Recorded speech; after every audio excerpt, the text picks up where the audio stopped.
Hello and welcome to Cooking the Books with Heather.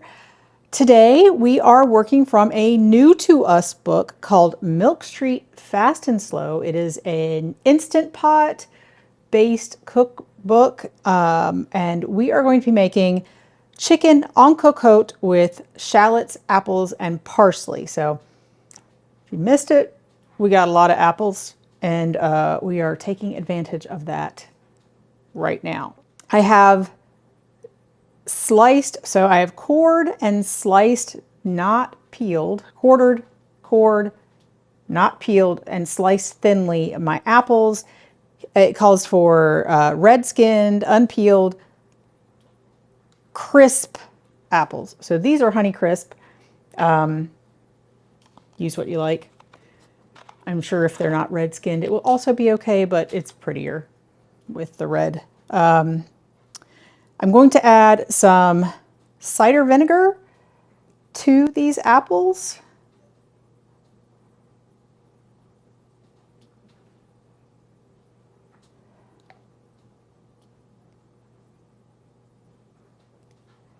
This is just apple cider vinegar and a little bit of salt. I'm not going to measure the salt for this. There's a measurement for this salt, but not for the rest of the salt in the recipe, and I think it will all be okay. And we're just going to sort of stir these together, get them all sort of covered with the salt and the vinegar. Hopefully the vinegar will help it stop browning. I think that's the goal here. Plus give it a little bit of a tang to the final dish. But this is going to be sitting for a while because we don't need this until after the chicken is cooked. So I'm going to put this out of the way and I'm going to get my Instant Pot. All right, so we're going to plug this in. We are going to be using this rack, but not right now. And I need to put some, I need to turn this on to saute. And I'm going to put some salted butter in here. And I just keep my salted butter out as we go through it before it gets bad at all. So we're going to let that butter melt. All right, so I'm just going to make sure the butter covers the bottom a little bit. And now that it's melted, I'm going to put in these shallots. So my shallots were really large, but it called for large shallots. Halved and sliced thinly. So in these go.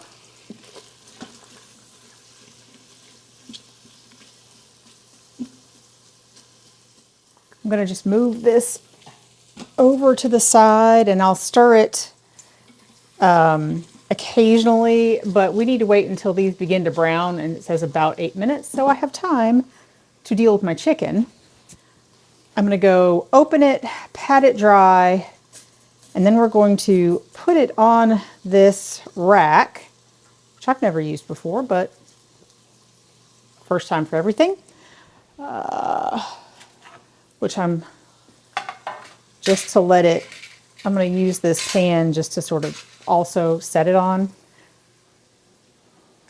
This is a whole chicken, by the way, and it calls for a 3.5 pound whole chicken, and it says not to use a larger one, but the smallest one I could find was a little over that. It'll be fine. You may have to cook it a little bit longer, but it'll be fine. So I've patted that dry as best I can, and we're going to tuck the wings under. And then I'm going to go wash my hands so I can stick my hands into my salt and not worry about getting that contaminated with chickeny yuckiness. Now I am supposed to salt and pepper the chicken on all of the sides. I'm going to start with the top.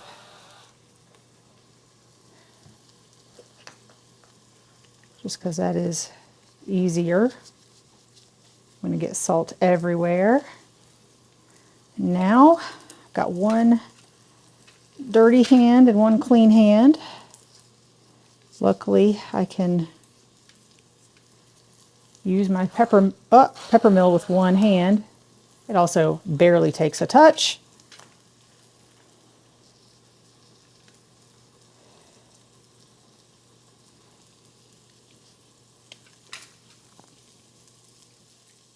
There we go.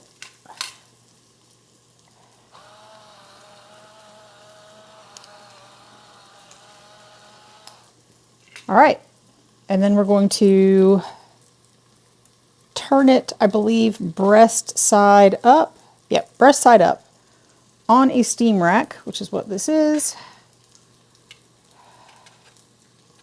With the handles set aside. So hopefully this will go into my pan nicely.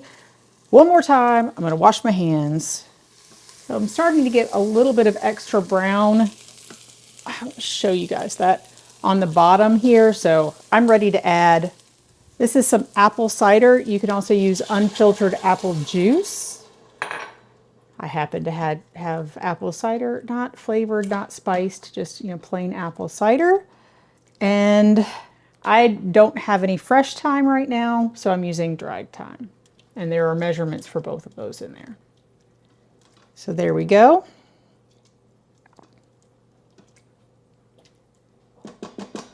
Now, I'm going to hit cancel to turn off the saute feature. And now the chicken goes in the pot. I don't think we're going to end up with, just fits. I don't think we're going to end up with a crispy, delicious skin like you normally would, but, because it does tell you to take the skin off later, but that's fine. Now we're going to put our lid, which I have, there we go. I'm going to put our lid on, set it to sealing. That's very important. And we're going to set the cooking time at high pressure. So I'm gonna, let's see, if I put meat stew, it is high pressure, and then change it to 16 minutes. Now, since ours is a little bit larger than the one they suggested, it may not be done at 16 minutes, but they're, in the book, they do say that if that's the case, turn it on for pressure a few more minutes. So we will be checking the temperature, but at 16 minutes, we're going to let it release steam naturally, sort of depressure naturally for 20 minutes, which means we're not going to turn it to venting. We're not going to force it open. We're just going to let it sit for 20 minutes before we take it out and check the temperature. So we'll see you in about, well, first it has to come up to pressure, and then it has to wait 16 minutes to cook, and then we have to wait 20 minutes. So we'll see you at about 45 minutes. And while that is happening, I'm going to clean up my kitchen and prepare the rest of our meal. I already have some greens that we had cooked previously that we need to eat up, and there's plenty for us, so that's going to be a side. And I think I'm going to serve it over rice. So I'm going to make some rice in the rice cooker. I have been cooking it in my Instant Pot, but obviously I can't do that today because the chicken's in there. So that's what I'm going to serve this with. It does not give you any suggestions about what to serve it with, but I think it would also be good on mashed potatoes. But I think it's a saucy dish. Some rice will be good. We'll see. But we'll see you in about 45 minutes. It's been a little over 20 minutes since this finished. You can't see it from that side, but it says it's been 23 minutes. So I'm going to see if there's any pressure still. Nope, all good. And now it is very pale. Put it over here so you can see it. And I need to check its temperature. So we're looking for the deepest part, or the sort of thickest part of the breast, to be at least 165. It's at almost 180, and the thigh should be at least 175, and we're at like 198. So it's well cooked at this point. So I can take this away. So this is a very moist cooking method, and we're going to be adding a sauce, but we need to take the chicken out, and we're going to put it on this cutting board that we will use later. I'm going to carefully move it out of my way. There we go. And we're going to finish cooking. If you used fresh thyme and left it on the sprigs, you want to pull those out at this point. We did not. I'm going to hit cancel and turn the saute back on. Oh, I'm also supposed to discard the fat from the cooking liquid, which is really difficult using a large spoon. Let me turn it off again. I'm not going to do that. It's very annoying. Whatever. We're going to turn saute back on, and we're going to bring this to a simmer. So our apples have been sitting there for a while. They didn't get too brown. And now it's time to cook the apples in the broth. All right, it's starting to bubble. So now we're going to throw all of these apples and the cider that we added to them in here. I'm going to keep this because we have to put it in a bowl at some point anyway, so hopefully it will all fit in that bowl. But we're going to cook these for 5-ish minutes until they're tender. So we don't have to stir them much. It's going to take it a little while to sort of come back up to a boil since we've added this sort of cooler apples to it, but 5 minutes, I'll keep an eye on it. While that's happening, I'm going to add, I've got some cornstarch. We're going to thicken this sauce with cornstarch. I'm going to go add a little bit of water to it because that's how you thicken things with cornstarch. You add a little bit of cold liquid before you put it into the hot liquid, and that's what works. But I'm going to go get that mixed up with the water. We'll need to remix this right before we use it anyway because it tends to separate, but cornstarch dissolves readily in cold liquid. I think they are almost as tender as I want them, so I'm going to re-stir this cornstarch mixture and add it, and then stir it up, and that will thicken. Give it about a minute and it will be, you know, a little bit thickened. We don't want it gloopy thickened, just, you know, a little bit thicker. So I'm going to taste this for salt and pepper, see if we need any more of either one of those.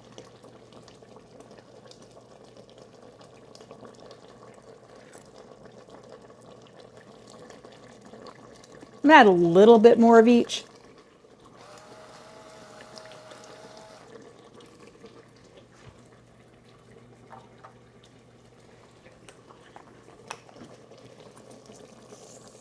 There we go. Give it a stir. And our sauce is done. So what I'm going to do is turn this off. Hit cancel, and so it doesn't continue to cook, I'm going to go ahead and take the insert out, just set it to the side. I'm going to unplug it and move it out of my way. The last thing I need to do is basically carve the bird. First I need to move it off of the rack, which will need to be washed, obviously. We're gonna first, there's gonna be a lot of juice here, and these little channels will not hold it all, but that just is what it is. The first goal is to take off the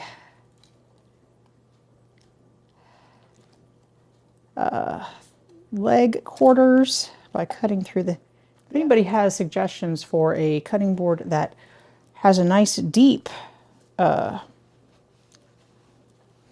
groove, or that doesn't do this, let me know in the comments down below. So I would be glad to get one. Anyway, and so now we're going to pull the skin off because it is not crispy and delicious, and separate this here. So we have a leg and a thigh. Do the other side.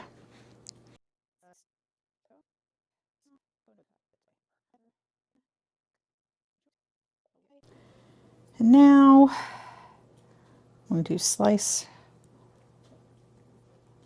off the breast. Actually, probably would be easier to take the skin off while it's whole rather than sliced, but whatever.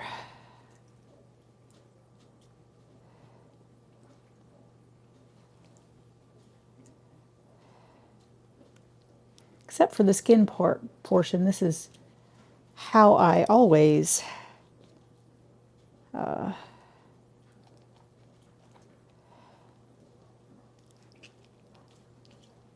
carve a bird, a whole bird. There we go.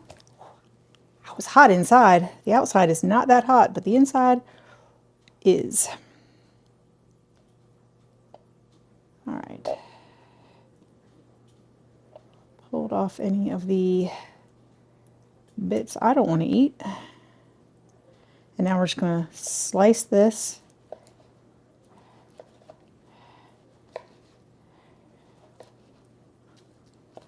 And move that to our platter.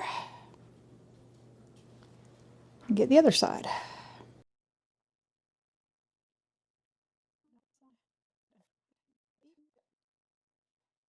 There we go. Now we're going to pour this back in here. Hopefully it will fit. I think it will. And it's not a super thick sauce, so that's good. And one more step is to stir in some parsley. So we're going to stir that. Just Italian parsley that has been chopped. I'm going to stir that into our sauce. And I'm going to put some of the sauce with the apples onto our chicken, because otherwise it is kind of not a beautiful dish. Does not look as good as I would prefer. I'm sure it will be delicious. I'm going to get a little bit of apple on all of the chicken. And we have tons of extra sauce, so that's good. We will give it a taste. We will show you what it looks like and let you know what we think in just a minute.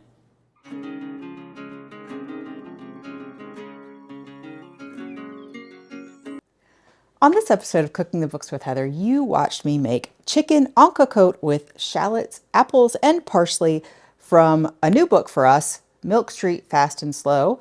En cocotte basically means in a casserole. It usually means it's cooked in like a Dutch oven. Slightly different than what we mean in the US when we say a casserole, but instead we used the Instant Pot, which sped up the process quite a bit. In this book, often there will be an option for either a fast or slow, so you can use the Instant Pot as a slow cooker. So this is just a pinto bean stew. You could do it in the pressure cooker or as a use the Instant Pot as a slow cooker. That's usually one of the options on the Instant Pot that you can use. Or you could, of course, use your own slow cooker, separate, whatever. But this was only has Instant Pot pressure cooker instructions, which is what we did. I don't love that you don't get a nice crispy skin, and I really wish you could just take that off beforehand, but you don't really get the whole chicken vibe. I think it would be better maybe with boneless, skinless breast, because the breast was actually very tender, not dry at all. It was cooked perfectly. And so I would like to redo this. If I tried to redo this, I might try with just some boneless, skinless chicken breasts instead of the whole chicken. It would be a slightly different vibe, but I really like when I'm going to be cooking a whole chicken, either to be getting, you know, a lot of broth from it, or having a nice crispy skin. So, yeah, putting it in a soup pot, great for me.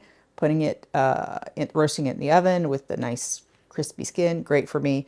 This, meh, I just think it would be a better use of my chicken to roast it. But the meal was delicious. The whole family loved it. I just would prefer not having to take the yucky, pale, rendered skin off at the end. So it'd be slightly different without that, obviously, because a lot of the fat from the chicken comes from the skin. Anyway, it was good. It was a little sweet, a little tangy. It was great over rice. I can't remember how we served it the first day, but when we had leftovers were also fine, delicious. And I served those over rice, so there's a lot of sort of gravy, juiciness left. And I chunked up all the chicken that was left and just sort of served it all over rice. It was great. I would make it again, but there are a lot of other recipes in here to make as well, so we will see. If you have any specific recipes that you'd like to see me make from this book, please let me know in the comments down below.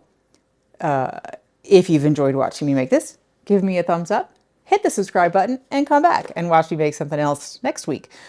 Probably with more apples. We still have quite a few, and I think we are currently making our third apple recipe. So I hope you like apples. We'll see you next time.